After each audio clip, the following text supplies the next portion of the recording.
वैदिक गणित से हम सब पहले ही परिचित हो चुके हैं। हम जानते हैं कि वैदिक गणित को पढ़ने और समझने के लिए 16 सूत्र और 13 उपसूत्र होते हैं। एकाधिकेन पूर्वेण सूत्र के बारे में हम पहले ही संक्षिप्त रूप में समझ चुके हैं। आज उसी एकाधिकेन पूर्वेण सूत्र को हम थोड़ा सा विस्तार से समझेंगे। इसके पहले हम शिक्षकों से अनुरोध करना चाहूँगा कि चूंकि वैदिक गणित एक नए सिरे से गणित के पाठ्यक्रम में जोड़ा जा रहा है, तो इस वीडियो को थोड़ा ध्यान से देखकर बारीकियों को समझ लें, जिससे बच्चों को पढ़ाने और समझाने में आसानी हो और हमें खुद में इतना आत्मविश्वास आ जाए कि बच्चों को समझना भी रुचिकर लगे। तो आइए बात करते हैं कि एकाधिक का अर्थ क्या है। एकाधिक का अर्थ है एक और अधिक। जैसे 24 का एकाधिक, तो 24 का एकाधिक यानी 24 के बाद जो आता है वो है 25। तो उसको हम लिखेंगे 24 लिखेंगे। 24 का एकाधिक होता है 25, लेकिन इसको लिखने का तरीका है कि 24 लिख लिए और जो इकाई वाला अंक है 4, उसके ऊपर एक बिंदी बना देते हैं। 4 के ऊपर एक बिंदी बनाने का अर्थ है कि हम उसको 4 न समझ के 4 का अगला अंक 5 उसको पढ़ा जाएगा और इसको अब हम लिख सकते हैं 25। तो 24 लिखा जाए और इकाई वाले अंक के ऊपर एक बिंदी लगा दिया जाए तो इसका अर्थ है 25।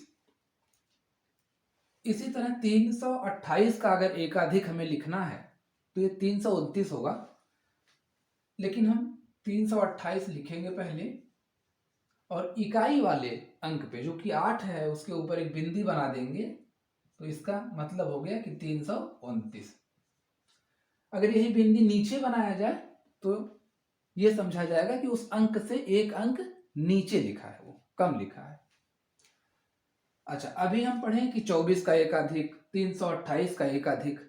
इसमें यह नहीं है कि 24 का 4 का एकाधिक, लेकिन अब हम पढ़ेंगे जैसे 467 में 6 का एकाधिक क्या है, 467 में 4 का एकाधिक क्या है। अलग अलग अंकों के एकाधिक को हम पढ़ेंगे। तो 467 में 6 का एकाधिक, तो हम 467 लिख लेंगे और 467 में 6 का एकाधिक पूछा है तो 6 के ऊपर एक बिंदी बना देंगे। 6 के ऊपर बिंदी बना दिया तो अब 4 को ऐसे ही लिख लेंगे और 6 के ऊपर बिंदी था तो इसको अब 6 न करके 7 इसको लिखेंगे और ये 7 पहले से ही है, तो ये हो गया 477। तो 467 में अगर 6 का एकाधिक पूछ रहा है तो हो जाएगा 477। इसी तरह 472 में 4 का एकाधिक, तो हम 472 लिख लेंगे। 472 में 4 का एकाधिक पूछा जा रहा है तो 4 के ऊपर एक बिंदी बनाएंगे और 4 के ऊपर बिंदी बनाने का अर्थ हो गया कि 5 और 72 ऐसे ही उतार लेंगे। तो 472 में 4 का एकाधिक का अर्थ हो गया 572। ये हो गया एकाधिक। अब हम समझेंगे कि एकाधिकेन पूर्वेण का क्या अर्थ होता है। जैसे 832 में 2 का एकाधिकेन पूर्वेण क्या होगा। यहां एकाधिकेन न पूछ के एकाधिकेन पूर्वेण पूछ रहा है। तो 832 में 2 का एकाधिकेन पूर्वेण। पूर्वेण का मतलब कि 2 से पहले क्या लिखा है, 2 से पहले 3 लिखा है तो 3 का हमें एकाधिकेन लिख देना है। 832 है तो हम 832 ऐसे लिख लिए। 832 में 2 का एकाधिकेन पूर्वेण यानी 2 से पहले, पूर्वेण मतलब 2 से पहले 3 है तो 3 का एकाधिकेन हमें लिखना है। तो 3 के ऊपर बिंदी बना दिए। अब ये हो गया 8, 3 के ऊपर बिंदी है तो ये हो जाएगा 4 और ये 2। तो 832 में 2 का एकाधिकेन पूर्वेण हो गया 842। इसी तरह 400 नहीं 685 में 6 का एकाधिक पूर्वेण पूछ रहा है, तो हम 685 लिख लेंगे। 685 में 6 का एकाधिक पूर्वेण, तो 6 के ऊपर बिंदी बना लिए। 6 के ऊपर बिंदी बनाने का नहीं, एकाधिक पूर्वेण। अब चूंकि 6 के पहले पूर्वेण, 6 के पहले कोई अंक नहीं लिखा है, तो हम मानेंगे कि 6 के आगे 0 लिखा है। तो 6 का एकाधिक पूर्वेण यानी 6 के पहले क्या है, 0 है, तो 0 का एकाधिक हमें लिखना है, तो 0 के ऊपर हम बिंदी बना लिए। अब 0 के ऊपर बिंदी का अर्थ हो गया एक अधिक यानी 1, तो 1 6 8 5, ये अर्थ हो गया 685 में 6 का एकाधिक पूर्वेण का। इसी तरह हम एक न्यून और एक न्यूनेन पूर्वेण को समझेंगे। एक न्यून का मतलब देखिए 17 का एक न्यून, यानी 17 से जस्ट पहले क्या आता है, 16 आता है, तो 17 का एक न्यून, तो 7 के नीचे यहां हम बिंदी बनाएंगे, और 7 के नीचे बिंदी बनाने का मतलब कि 7 न लिख के इसको 6 समझा जाए, तो ये हो गया 16।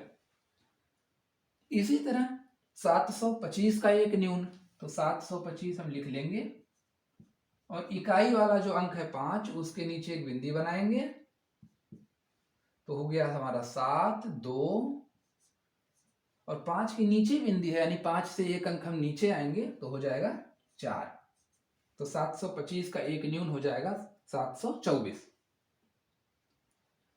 अब हम किसी संख्या में अलग अलग अंकों का एक न्यून निकालेंगे, जैसे 546 में 4 का एक न्यून। यहाँ पे 546 का एक न्यून नहीं पूछ रहा है, 546 का हो जाता 545, लेकिन यहाँ पे 546 में 4 का एक न्यून पूछ रहा है, तो हम 546 लिख लेंगे, और 4 का चूंकि एक न्यून पूछ रहा है, तो 4 के नीचे बिंदी बना लेंगे। अब 4 के नीचे बिंदी बनाने का मतलब कि 4 से एक कम यानी 3 हो गया, तो यहां पे हम लिखेंगे 5 3 6, तो 536 हो जाएगा। इसी तरह 237 में 3 का एक न्यून पूछा जा रहा है, तो 237 लिख लेंगे। अब चूंकि 3 का एक न्यून पूछा जा रहा है, तो 3 के नीचे बिंदी बना दिए, तो उत्तर हो जाएगा 2। 3 के नीचे बिंदी है यानी 3 से एक कम, तो हो जाएगा फिर 2 और 7, तो 227 इसका उत्तर हो गया। अब हम समझेंगे एक न्यूनेन पूर्वेण।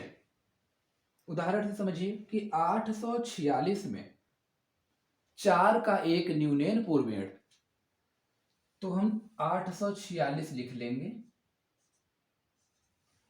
846 में 4 का एक न्यूनेन पूर्वेण, तो 4 से हम पूर्वेण यानी पूर्व आ जाएंगे पहले, तो 4 से पहले 8 है, तो 8 का एक न्यून हम निकालेंगे, तो 8 के नीचे बिंदी बना दिए। 8 के नीचे बिंदी का अर्थ हो गया 7, और ये 4 6 उतार लेंगे, तो हो गया 746। इसी तरह अगला है 705 में 5 का एक न्यूनेन पूर्वेण, तो हम 705 लिख लिए। 705 में 5 का एक न्यूनेन पूर्वेण यानी 5 का पूर्वेण हो गया 0, 5 से पूर्व में 0 है, तो 0 का एक न्यूनेन यानी 0 से एक कम। अब चूंकि 0 से एक कम अंक गणित में नहीं होता है, तो हम क्या करेंगे, हम ये 5 पीछे से लिख लिए, और इस 0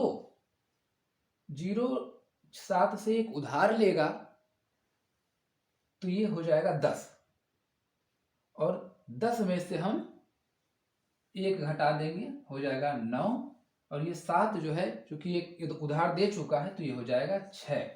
तो इस तरह 705 में 5 का एक न्यूनेन पूर्वेण हो जाएगा 695। अब हम समझेंगे कि परम मित्र संख्याएं क्या होती हैं। बहुत ही आसान है, वो दो संख्याएं जिनका योग 10 होता है उन्हें परम संख्याएं कहा जाता है। जैसे a प्लस बी बराबर 10 होना चाहिए। दो कोई संख्या है, एक a है एक b है, उन दोनों का अगर योग 10 आ रहा है, तो a का परम संख्या b हो गया और b का परम संख्या a हो गया। जैसे 0 में अगर 10 जोड़ा जाए तो 10 आएगा, 1 में 9 जोड़ा जाए तो 10 आएगा, इसी तरह 2 में अगर 8 जोड़ा जाए तो 10 आएगा। जैसे मैं पूछ लूं कि 7 का परम संख्या क्या है, तो 7 में हम क्या जोड़ेंगे कि 10 आ जाए? 3। तो 7 का परम संख्या हो गया 3। इसी तरह 6 का परम संख्या हो गया 4, क्योंकि 6 में 4 जोड़ने से 10 आ रहा है। तो कोई भी हम इस पर पता लगा सकते हैं। जैसे 8 का परम संख्या, 8 में क्या जोड़ा जाए कि 10 हो जाए? 8 में 2 जोड़ दिया जाए तो 10 हो जाएगा। तो वो दो संख्या जिनका योग 10 हो वो आपस में एक दूसरे के परम संख्या होते हैं, और इसका वैदिक गणित में बहुत ही अधिक महत्व है। तो आज हम एकाधिक एकाधिकेन पूर्वेण, एक न्यून एक न्यूनेन पूर्वेण का बेसिक कंसेप्ट सिर्फ पढ़े हैं। इसी कंसेप्ट के आधार पर हम गणित के योग, जोड़ हुआ, घटाना हुआ, गुणा हुआ, सब कुछ इस सूत्र के आधार पर करेंगे और बहुत ही आसानी से करेंगे। धन्यवाद।